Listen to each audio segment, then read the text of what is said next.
আসসালামু আলাইকুম প্রিয় বন্ধুরা, আজকে ধ্বনি ও বর্ণ বিষয়ক ক্লাসের তৃতীয় পর্ব এবং আজকের পর্বে আমরা ব্যঞ্জন বর্ণ ও তার খুঁটিনাটি নিয়ে বিস্তারিত আলোচনা করব। আশা করি আজকের ক্লাসটি দেখার পর এই বিষয়ে আর কারো কোনো সমস্যা থাকবে না এবং যে কোনো প্রতিযোগিতামূলক পরীক্ষায় যে কোনো ধরনের প্রশ্ন আসলে খুব অনায়াসে নির্দ্বিধায় অ্যান্সার করা যাবে। সো আজকের ক্লাসটি অত্যন্ত গুরুত্বপূর্ণ। আর কথা না বাড়িয়ে আমরা মূল ক্লাসটি শুরু করতে পারি। তো প্রথমে আমরা ব্যঞ্জন বর্ণ বিষয়ক মৌলিক এবং অত্যন্ত গুরুত্বপূর্ণ যে তথ্যগুলো আমাকে জানতেই হবে সেগুলো আমরা প্রথমে জেনে নিব। আচ্ছা, ব্যঞ্জন বর্ণটা কি? ব্যঞ্জন বর্ণটা হচ্ছে সেই বর্ণ যে বর্ণ উচ্চারণ করতে গেলে আমাকে অন্য কোনো বর্ণের সাহায্য নিতে হবে, সেটাই হচ্ছে ব্যঞ্জন বর্ণ। বেসিক্যালি হচ্ছে আমাকে স্বরবর্ণের সাহায্য কিন্তু নিতে হবে, অর্থাৎ স্বরবর্ণ সাহায্য ছাড়া কিন্তু আমি ব্যঞ্জন বর্ণ উচ্চারণ করতে পারবো না।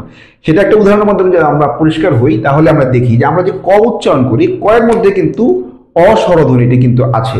খ উচ্চারণ করি সেখানেও কিন্তু অস্বরধ্বনিটি আছে। যেমন এই যে আমরা যদি ক লিখি, এই ক এর মাঝে কিন্তু অ ধ্বনিটা আছে, অর্থাৎ ক যোগ অ সমান সমান হচ্ছে ক।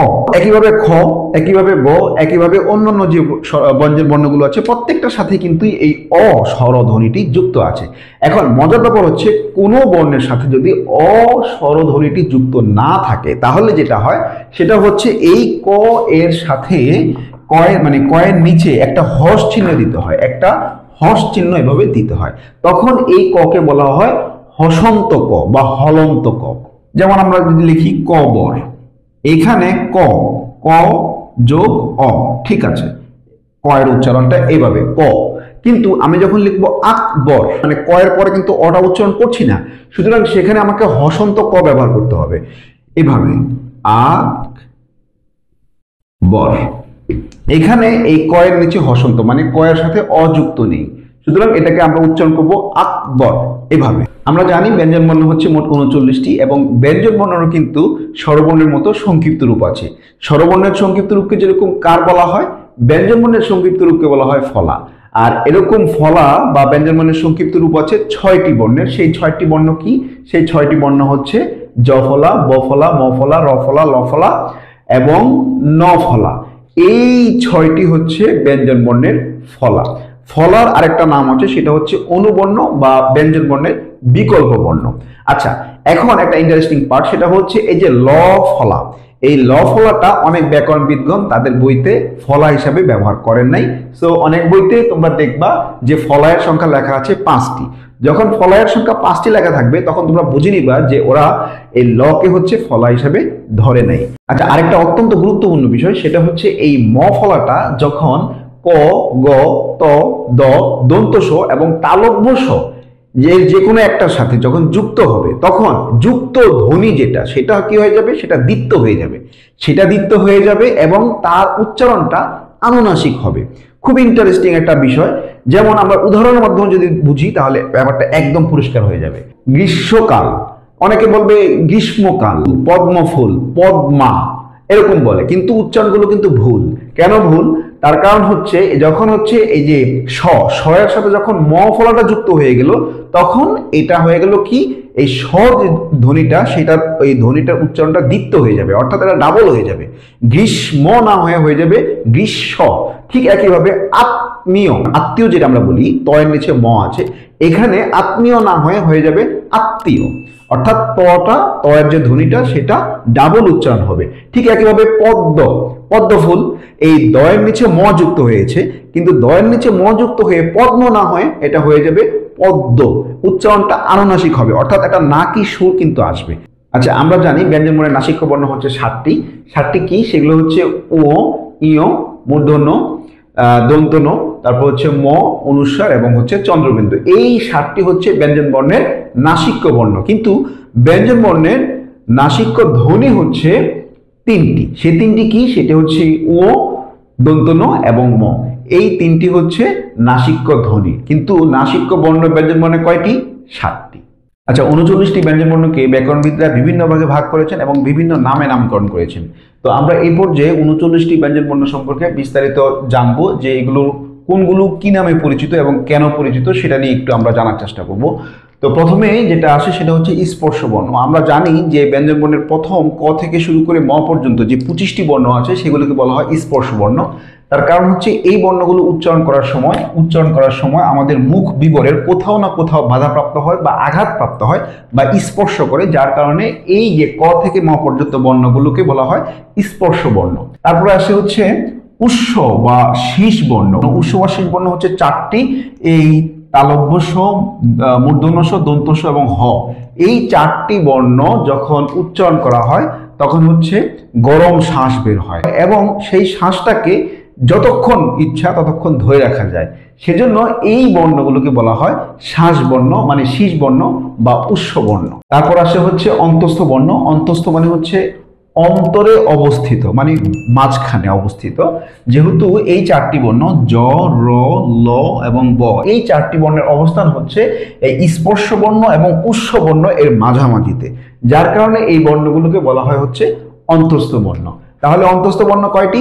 চারটি, ঝ, র, ল এবং ব। তালঞ্জাত বর্ণ হচ্ছে দুইটি। সে দুইটি বর্ণ কি? একটা হচ্ছে র আর একটা হচ্ছে র। এই দুইটি বর্ণ হচ্ছে তালঞ্জাত বর্ণ। তালন শব্দের অর্থ হচ্ছে দ্রুত, যেমন তাড়না। তাড়না শব্দের অর্থ হচ্ছে কি? দ্রুত বেগে কোনো কিছু করা। তো যেহেতু এই যে জিহ্বাটা, এগুলো উচ্চারণ করার সময় জিহ্বাটা হচ্ছে আমাদের দন্ত বলে খুব দ্রুত বেগে আঘাত করে, সেজন্য এই বর্ণগুলোকে বলা হয় হচ্ছে তালনজাত বর্ণ। তারপর হচ্ছে পরাশ্রয়ী বর্ণ। পরাশ্রয়ী মানে হচ্ছে পরকে আশ্রয় করে যে বর্ণগুলো উচ্চারিত হয় বা ব্যবহৃত হয় সেগুলোকে বলা হয় পরাশ্রয়ী বর্ণ। এই পরাশ্রয়ী বর্ণ হচ্ছে তিনটি, অনুস্বার, বিসর্গ এবং চন্দ্রবিন্দু। এগুলো হচ্ছে অন্য কোনো বর্ণের সাহায্য ছাড়া কিন্তু এগুলো ব্যবহার হতে পারে না। আচ্ছা, খণ্ডত। খণ্ডত হচ্ছে ত বর্ণের হস চিহ্নযুক্ত রূপভেদ, অর্থাৎ ত, এই যে ত, ত হচ্ছে ত যোগ অ সমান সমান হচ্ছে ত, তাই না? কিন্তু কখনো যদি এমন হয় যে ত এর সাথে এই অটা নেই, তখন যেটা হবে সেটা হবে এই খণ্ডত। আচ্ছা, অবশিষ্ট আরেকটা বর্ণ থাকে, সেটা হচ্ছে অন্তস্থ অ। এই বর্ণটি কিন্তু প্রথম দিকে আমাদের বাংলা ব্যঞ্জন বর্ণে ছিল না।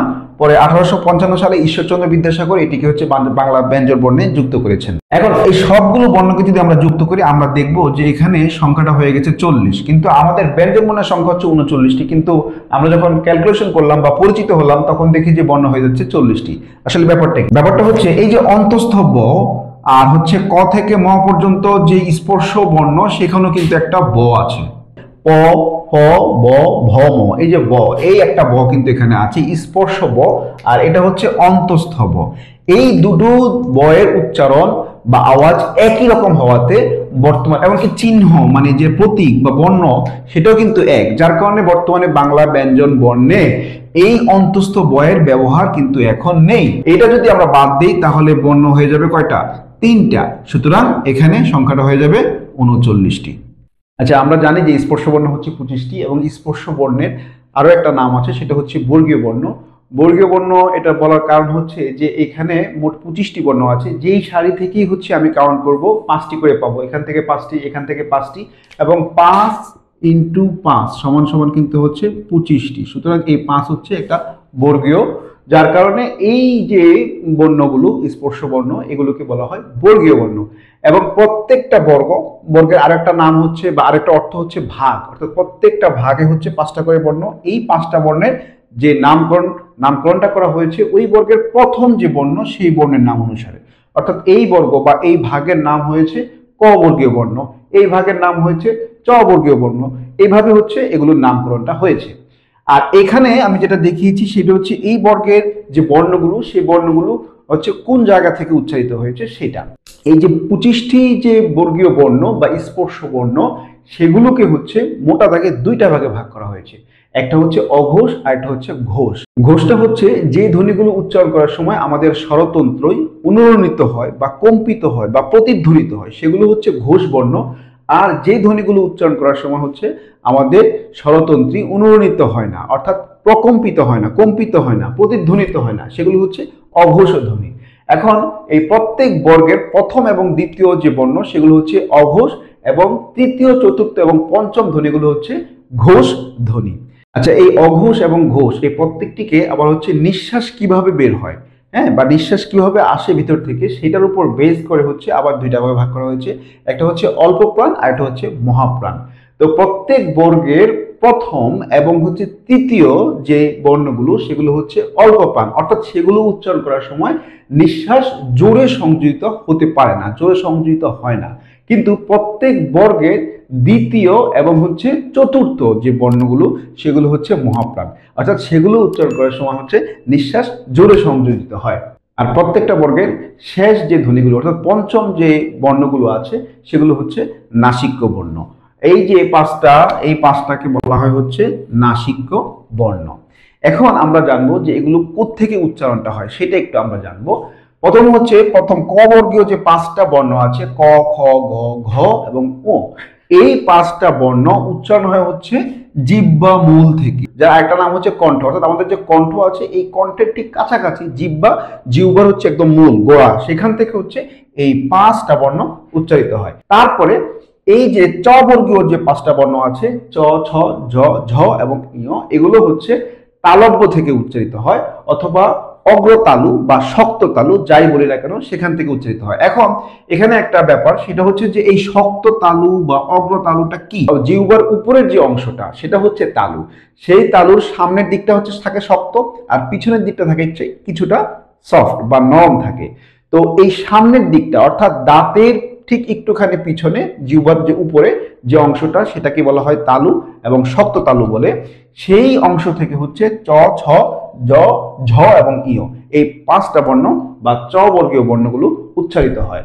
তারপরে মূর্ধন্য, আসলে মূর্ধন্য বলতে আমরা কি বুঝি? মূর্ধন্য বলতে বোঝায় হচ্ছে নরম তালু, মানে হচ্ছে আমাদের যে দাঁতের যে গোড়ার উপরে জিহ্বার উপরের অংশটা হচ্ছে শক্ত তালু, তার পিছনে আমাদের যে আলজিভ আছে আলজিভের ঠিক একটু উপরে মানে ওই সাইডটা, ওই অংশটাকে বলা হয় মূর্ধা বা মূর্ধন্য বা নরম তালু।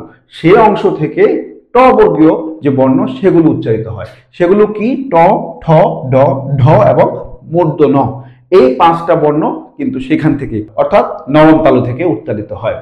তারপর হচ্ছে ত বর্গীয় যে পাঁচটি বর্ণ ত, থ, দ, ধ এবং হচ্ছে দন্ত ন, এই পাঁচটি বর্ণ উচ্চারিত হয় হচ্ছে দন্তমূল থেকে। এগুলো হচ্ছে আমাদের দাঁতের সাথে স্পর্শ করে উচ্চারিত হয়, যার কারণে এগুলোকে বলা হয় দন্ত বর্ণ।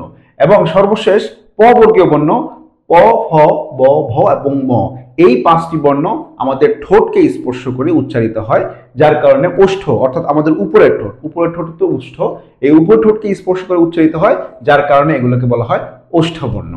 আশা করি আজকের ভিডিও দেখার পরে এই ব্যঞ্জন বর্ণ নিয়ে আর কোনো সমস্যা থাকবে না, এবং কোনো সমস্যা যদি তারপরে থেকে যায় সেটা হচ্ছে কমেন্টসের মাধ্যমে জানিয়ে দিবে, এবং বেশি বেশি লাইক, কমেন্ট এবং শেয়ার করে বন্ধুদেরকে দেখার সুযোগ করে দিবে। Share means care. তোমরা ভালো থাকো, সুস্থ থাকো, দেখা হবে অন্য কোনো ভিডিওতে ভিন্ন কোনো বিষয়ে। আসসালামু আলাইকুম।